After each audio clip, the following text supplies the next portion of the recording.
Hi, I'm Kara. And I'm Adam. Today we are taking a look at Merchant's Cove, which is a game by Carl Van Ostrand with Johnny Pack and Drake Villarreal with art by The Miko.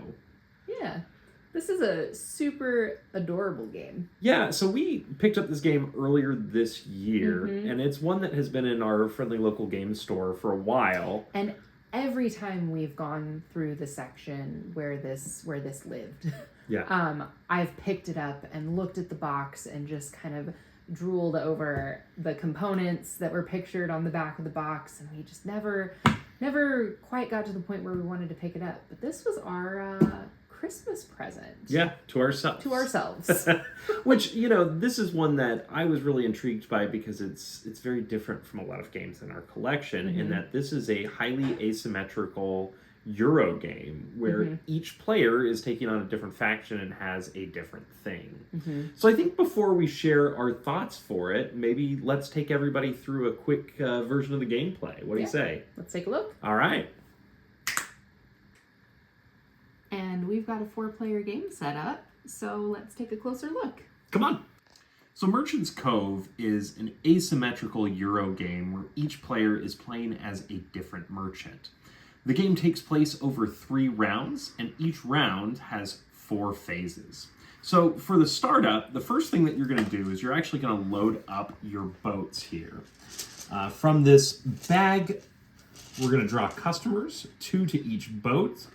And there's a couple of different varieties of the different customers that you can draw. The red is warriors. The yellow, which we just grabbed here, are our nobles.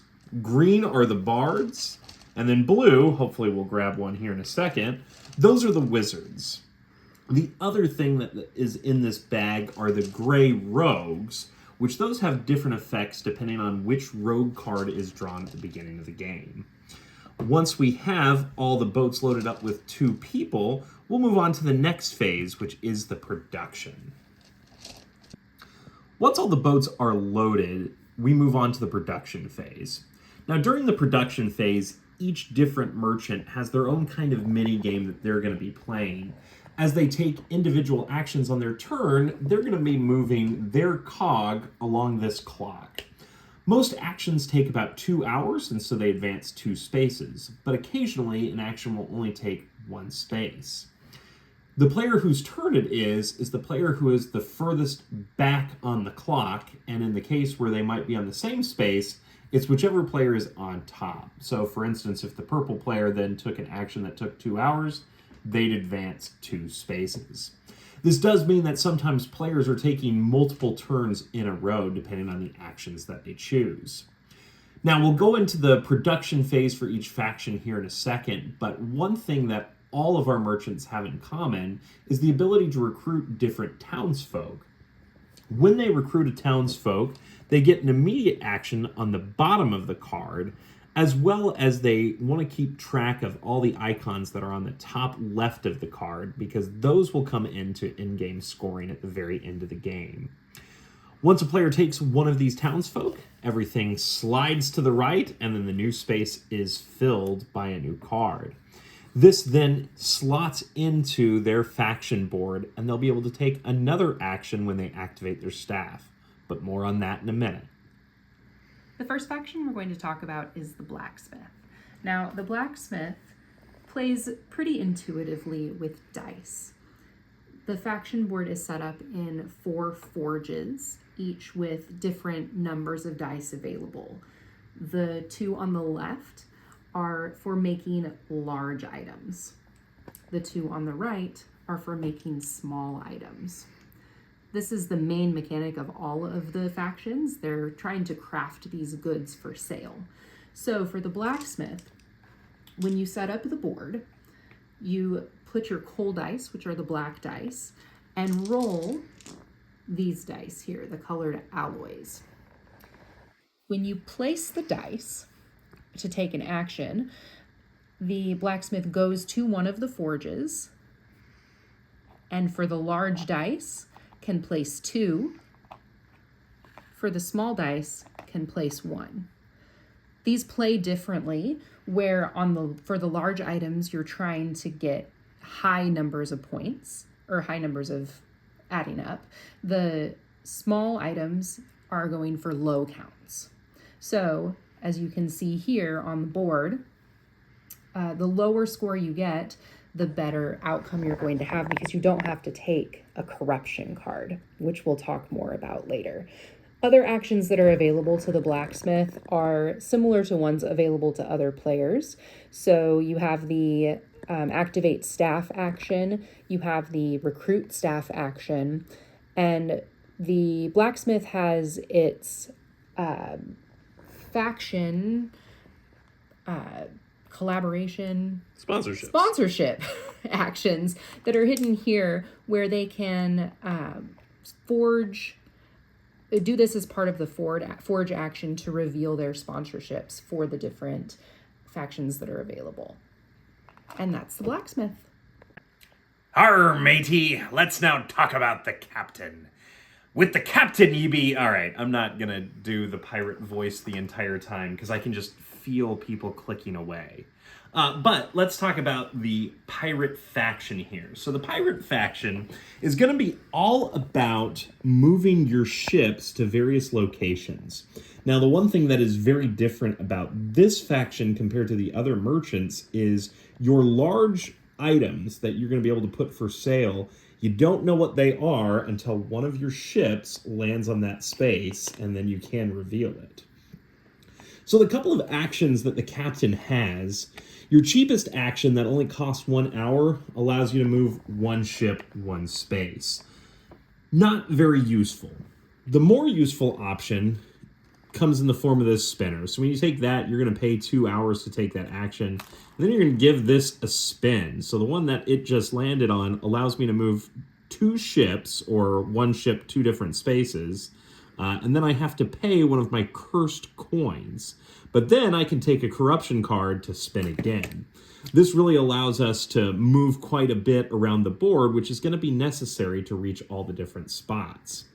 Another interesting aspect about this faction in particular is these cursed coins. So certain things that you are going to be able to do are going to cost these coins, which then go on the cursed island here. As long as you've got currency for that, you're good to go. But if you ever should put all of the coins on the island and need to pay more, you're going to have to take a corruption card for each action that requires a coin. As ships move around the board, you see these spaces here have the different arrows on that.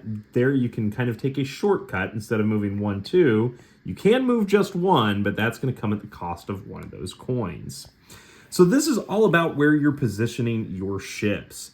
Any ships that are positioned in the small quadrants around your starting location, once you take the fishing icon, you'll be able to produce one of your smaller goods. If a ship is here, they'll actually be able to take 4 coins back from the cursed island, and in turn actually score 4 points for doing that. The action below that is going to be the retrieval action. So for instance, I showed you this yellow treasure that we discovered on the bottom of the corner here.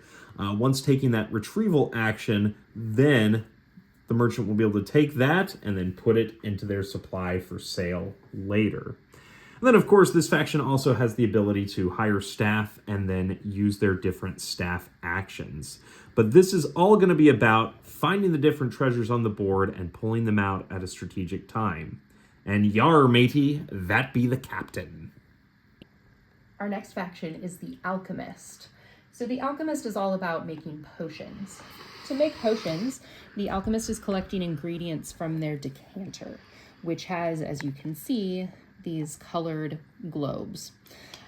To take this action, to collect these ingredients, the alchemist can choose one of these rows and pay the appropriate number of hours, or an hour and a curse. They can collect all of the colors in that row, including the ones that drop down. So for instance, and the black ones. So for instance, if I choose this row and take the blue ones, the alchemist would get all 3 of these. The next thing that they do with these is place them in a cauldron. To make a potion, The alchemist is following these formulas down here at the bottom, and so there's a nice reference. So to create a small item, the alchemist would pay 2 ingredients and make a small item of that color. So these 2 blue ingredients would create a small blue item.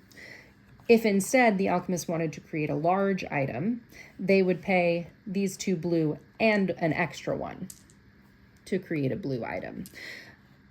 As you can see, the the sponsorship items are here above the cauldrons.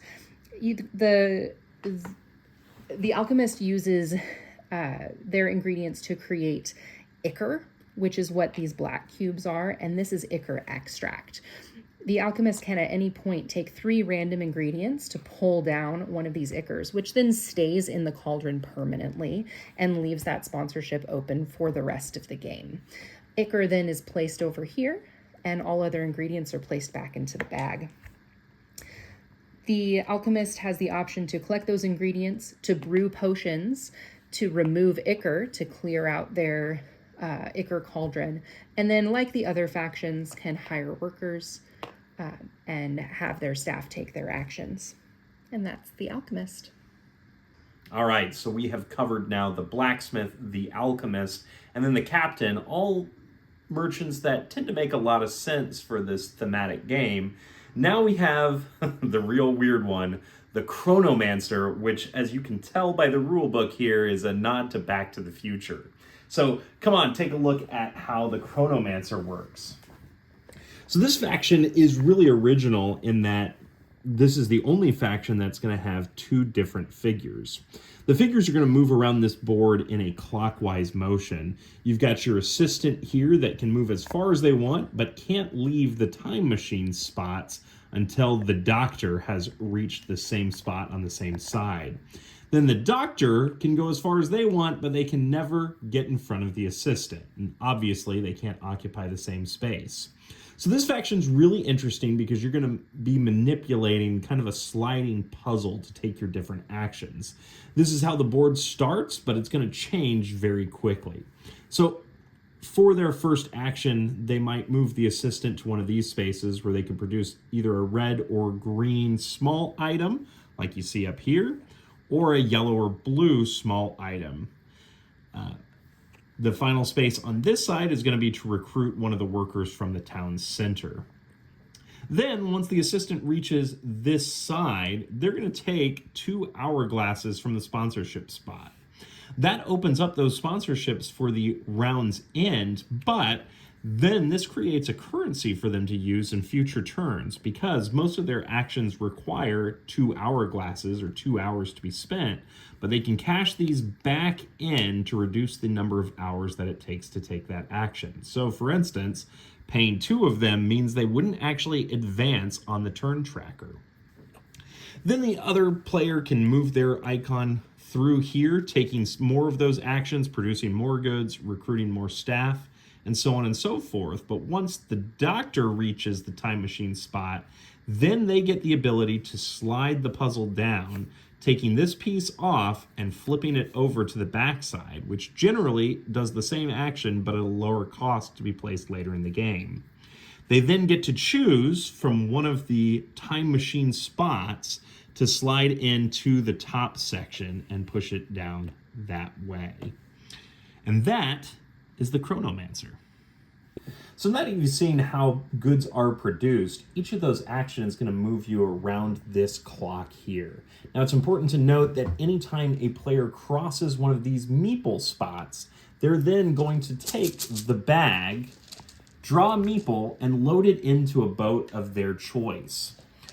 Once a boat is full with 4 people in it, they then get to make a decision on which spot to dock the boat at.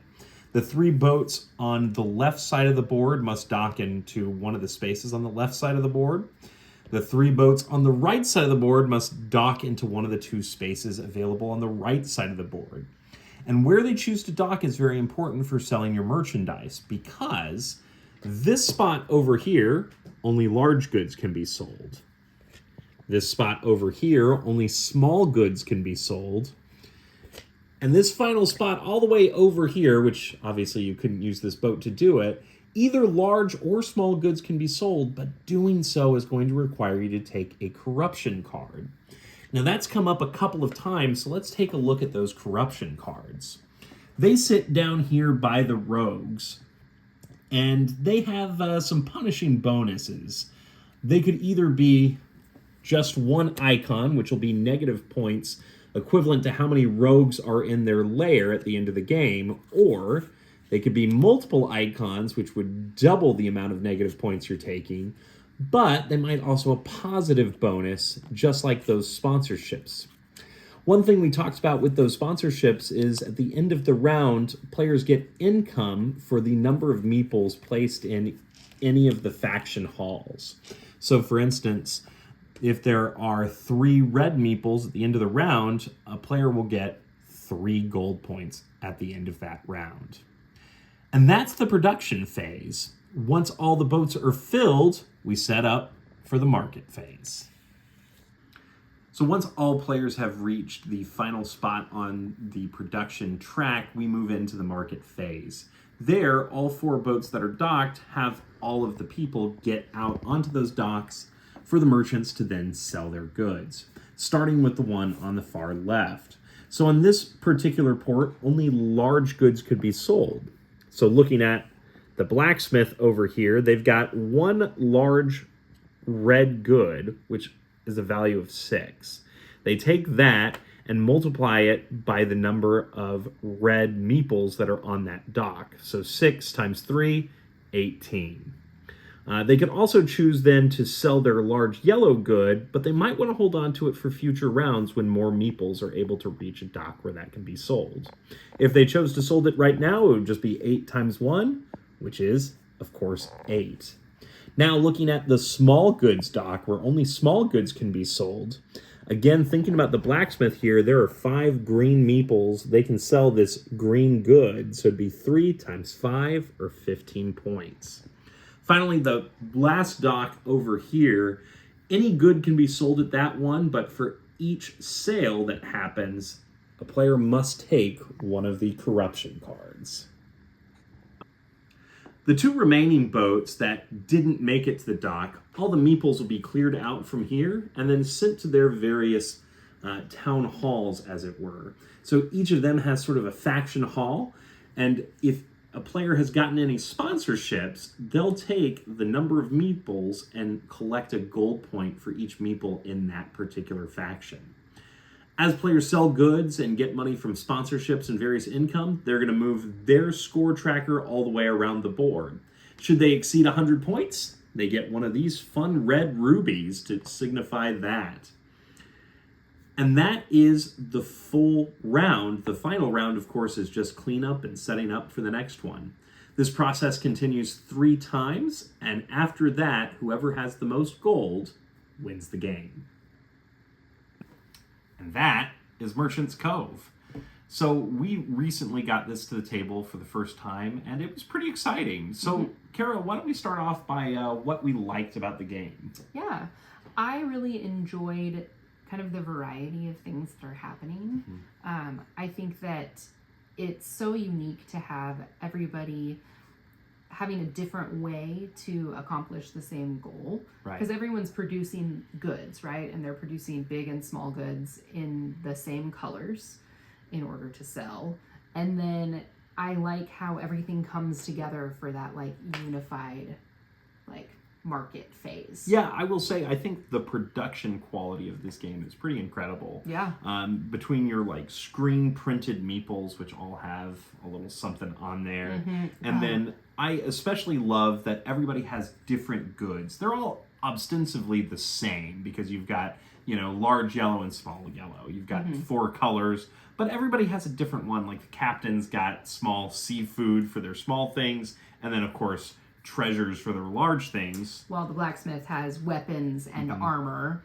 And then the chronomancer has relics and artifacts. And then obviously potions. Yeah, so I think that's really neat about it. I like that. We also, I mean, the thing that really kind of was so captivating to me on the back of the box, honestly, was these little boats. Right. There are 6 of them, and they're all different.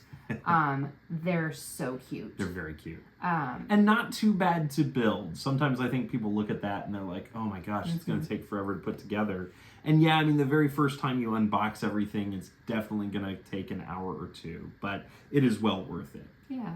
I also think that, everyone has a unique kind of sale stand as well, where they put up their goods that are for sale. It is a very cool looking game for sure. Yeah, I think that's really fun. I mean, they clearly thought of these different ideas and they really leaned into the fact that everybody was going to be asymmetrical. And so everything that you were given, your pieces, your gameplay style, all of that is a little different. Well, and I also appreciate that when it's appropriate, the boards are double layer and Yes. the boards in a way that makes sense. Like if you noticed on the Alchemist board, there's a spot for those little marbles to sit in so Right. that they don't go everywhere. There's a spot for the dice on the blacksmith board to sit in. Right. And there's a spot on the captain's board for those little treasures. I mean, all of the things make sense, and it's practical. It makes the gameplay enjoyable. Yeah, I totally agree with that.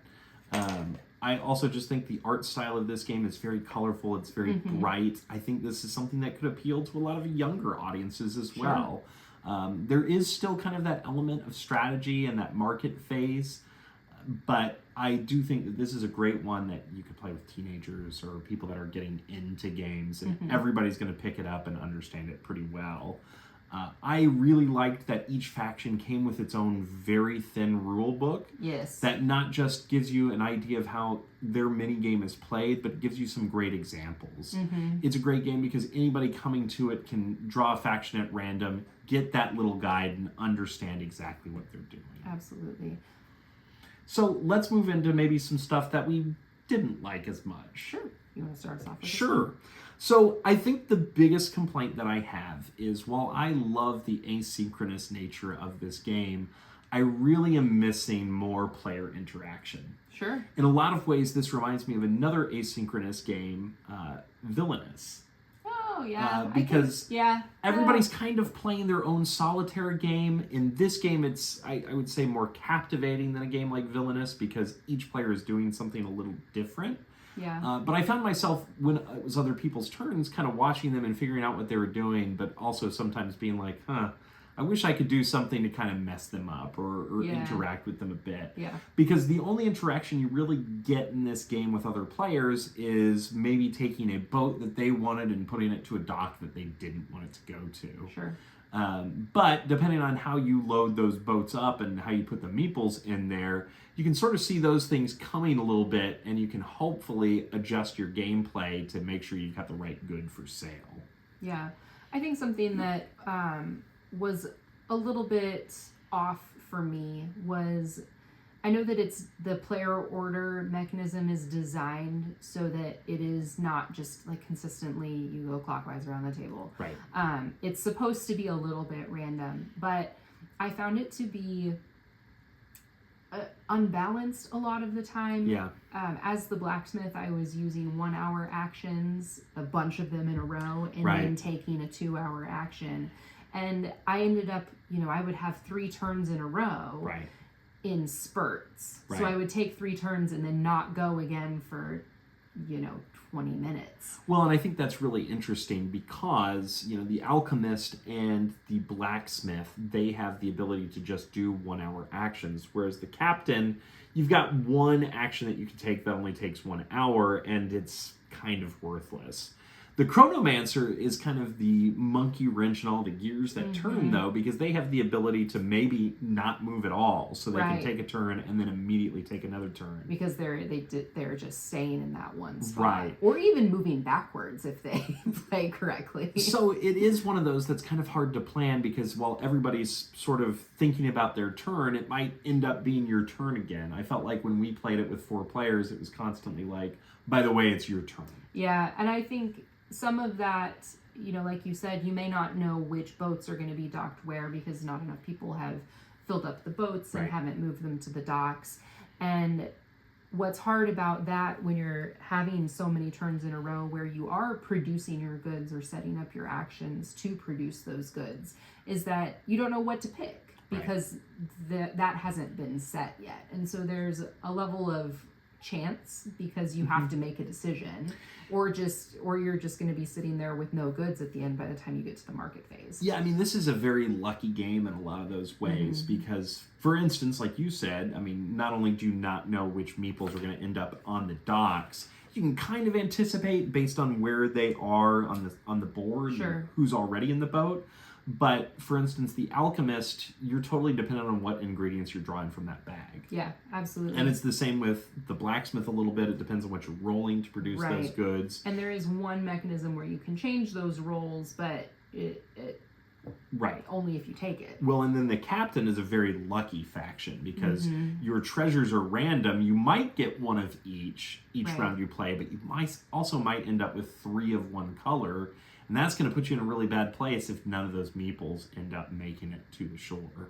Yeah. So there is an interesting element of luck, but I will say I kind of also enjoy that because once we finished up, I was kind of itching to play, but I wanted to try a different faction. Yeah, oh, absolutely. I think that's one of the things that makes the replayability really good in this game. I think something else that makes it very replayable is one that I think we glossed over this, but the little gray faction that is wild when they're on the docks has a different role in the game based on how you set it up. I mean, there's a spot to the left side of the clock on the board that tells you what those do. And in the game that we played, is that what made them wild?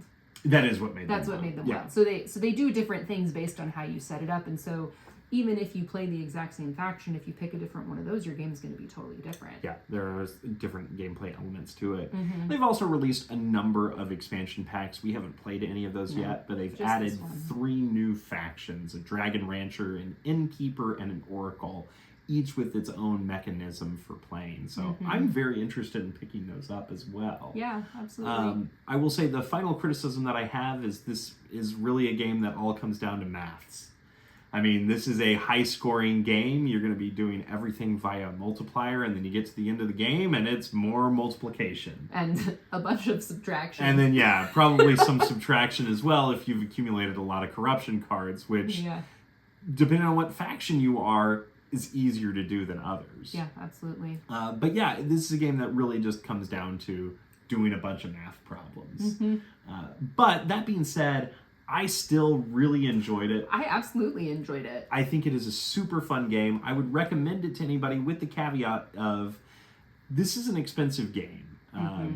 I think the production quality is there. I think it is a highly enjoyable game, but it is one that the teach, especially if you're playing with players that don't play a lot of heavier games, I would say this is pretty light, but you're still going to have to learn the different factions to maybe go through the different rules with everybody. Yeah, it has, for people that play a lot of games, each faction has, familiar mechanisms. So it's not going to be something that is necessarily difficult for each person to learn. But if somebody's coming in totally blind, it might be a lot. So I would say this is a crunchy, cozy, curated pick.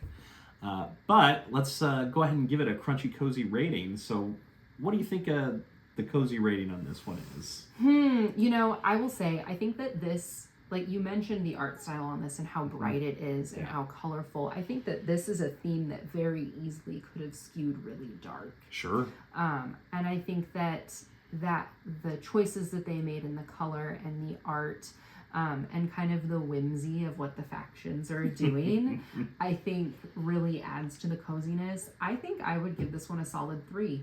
Okay, so 3 out of 5 for cozy. 3 out of 5 in cozy. I think it's cute, it's fun, and I think that the pieces are darling, and it could have been a dark theme, but I think that they made it really fun and cozy. Yeah.